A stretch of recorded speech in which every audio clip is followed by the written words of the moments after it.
un point maintenant sur l'économie et plus particulièrement sur l'entrepreneuriat. C'est avec vous, Nicolas Dandry, bonsoir. Bonsoir Mathilde. Vous venez de nous rejoindre et on va parler du SkiCube. Oui, le SkiCube qui a soufflé sa 6e bougie, 6 ans d'existence pour l'incubateur de Saint-Quentin en Yvelines qui est situé donc à Guyancourt.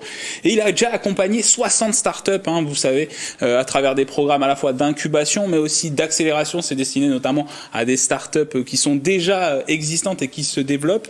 Et dans le dernier numéro, avec Patrick Jacques de Dixmude, nous sommes allés au SkiCube, le dernier numéro du Sky Eco, le magazine économique que vous pouvez retrouver sur le site internet ou sur nos réseaux sociaux. Et bien, on allait voir Jean-Luc Méraud, le directeur du SkiCube, qui tire le bilan de l'activité du SkiCube.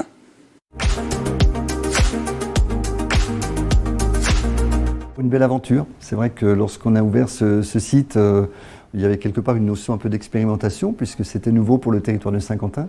Et on se rend compte qu'après 5-6 années maintenant d'activité, qu'il a toute son utilité et qui s'est doté de riches expériences au bénéfice des entreprises du territoire. Alors, le principe de l'incubateur, c'est d'accueillir des startups pour les faire grandir, les lancer. Quel bilan vous faites en termes de chiffres? Combien d'entreprises vous avez accueillies? Alors des startups, vous avez raison, puisque c'est quelque part la vitrine du site avec notre incubateur dont on parlera sans doute, mais beaucoup d'autres projets et d'actions portées à destination des entreprises, en création d'entreprises d'une manière générale, mais également avec les entreprises en activité, principalement autour des ressources humaines et l'accompagnement en termes de RH. Voilà, donc beaucoup d'activités et l'incubateur. Pour terminer sur ce sujet-là, l'incubateur avec plus d'une 60aine de startups qui ont été accueillies et accompagnées durant ces premières années d'activité. Est-ce qu'il y a des histoires qui vous ont marqué, des success stories économiques nées ici à Saint-Quentin-en-Yvelines? Oui, alors on a maintenant des entreprises effectivement dont on est particulièrement fiers. Vous allez effectivement rencontrer quelques-unes, je pourrais en évoquer d'autres comme l'Apcor que vous avez déjà avec lequel vous avez déjà eu l'occasion d'échanger dans d'autres contextes. Voilà, des entreprises qui aujourd'hui tracent leur chemin, mobilisent des fonds, arrivent à avoir une bonne relation avec l'écosystème du territoire. Et si je ne prends l'exemple que l'Apcor, c'est pour nous un exemple qu'on cite souvent, parce qu'il a eu un cheminement au-delà de l'accompagnement qu'on a pu lui proposer, d'intégration dans l'écosystème, puisqu'à Termes, qui est une très belle PME du territoire, a pris une participation dans cette entreprise, est aujourd'hui un acteur capital, sans jeu de mots, dans la dynamique, en tout cas dans le développement de cette start-up qu'on a eu le plaisir d'accompagner pendant quelques années.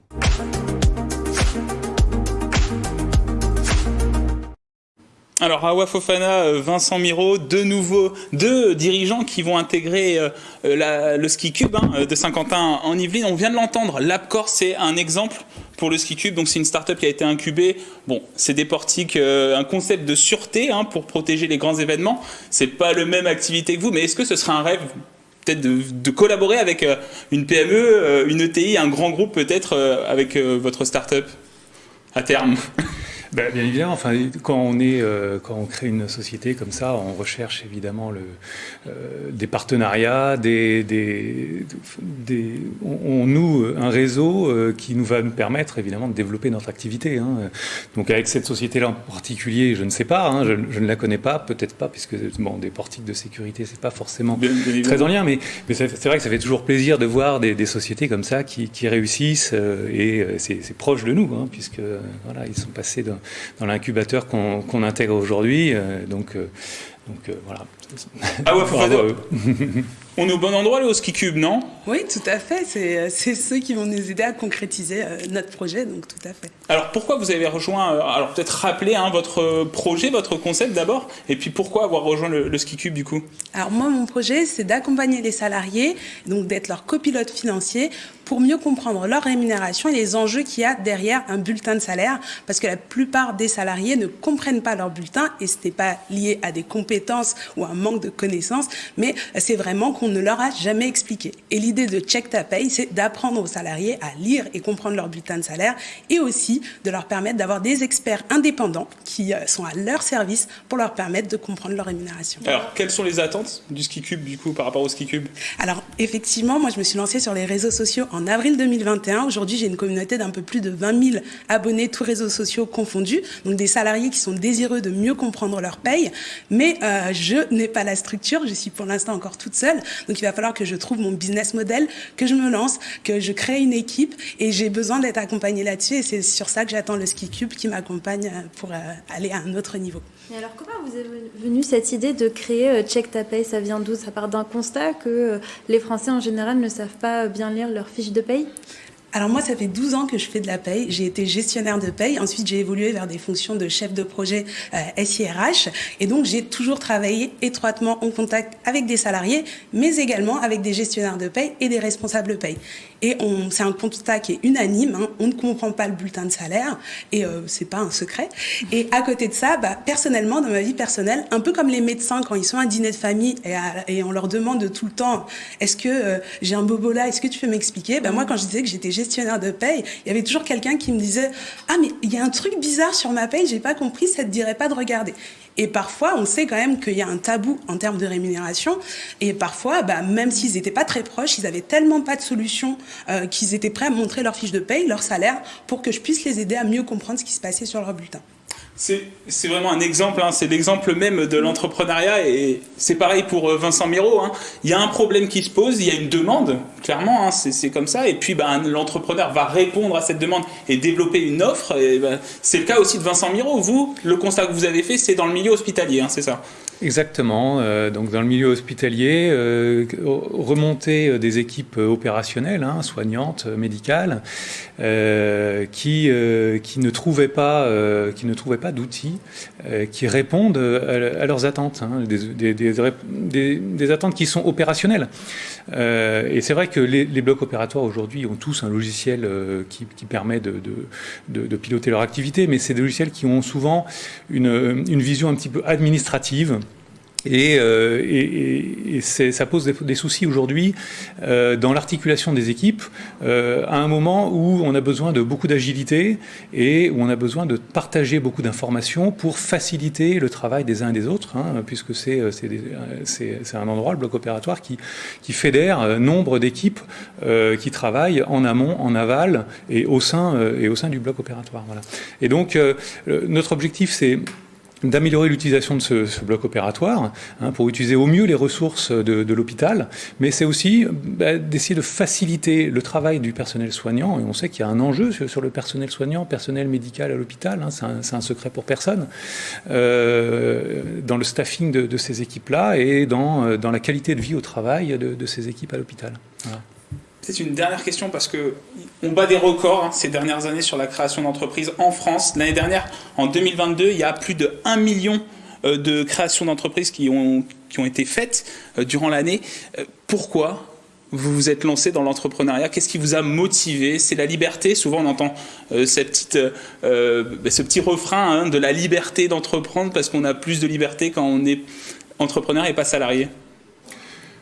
Alors oui, c'est la liberté, bien évidemment. En tout cas, c'est vrai que ces derniers temps, on a de plus en plus de facilité à entreprendre et c'est tant mieux. On est accompagné, et d'ailleurs avec le Ski Cube, voilà, on va être accompagné, aidé.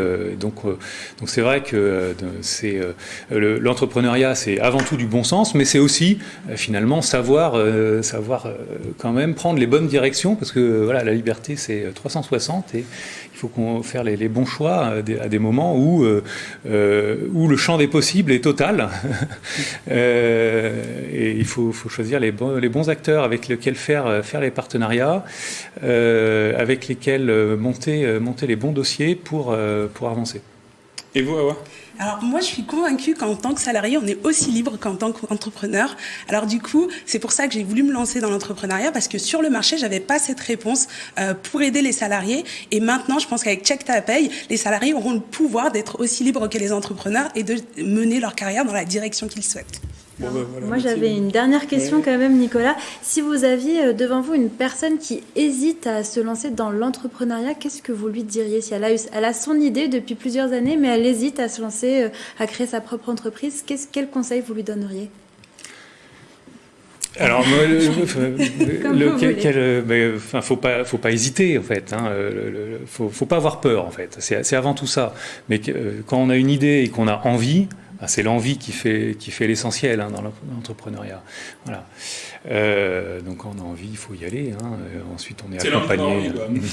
Non, ça veut dire quand on a envie, c'est pas l'envie, n'est pas hors sol. On voit quelque chose, on se sent pris par une idée et il faut la développer. Et moi, j'ai envie de dire que les entrepreneurs sont des gens comme tout le monde. On n'est pas spécialement plus visionnaires, mais on fait la politique des petits pas. On met un pas devant l'autre, on regarde juste le pas devant nous. Et si ça marche, tant mieux. Et si ça marche pas, on bifurque. Et donc, ça se passe très, très bien. Juste pour conclure, Mathilde, donc ce soir on avait Awa Fofana, donc fondatrice de CheckTapé, et Vincent Miro, le fondateur de Medop. Mais il y a 3 autres startups qui vont intégrer le SkiCube dans les prochains jours. Il y a du New Space avec Astrolab, il y a Yeldi, c'est une fintech, et Manuscrit qui est plutôt orienté vers le marketing. Voilà, bon. On les découvrira au courant de l'année. On suivra vos aventures aussi à tous les deux dans le Sky Echo. Voilà, on vous invite quand vous voulez. Ça marche. On les découvrira dans votre émission Sky Echo, Nicolas. Exactement, voilà. Merci à vous deux d'avoir accepté notre invitation. Merci.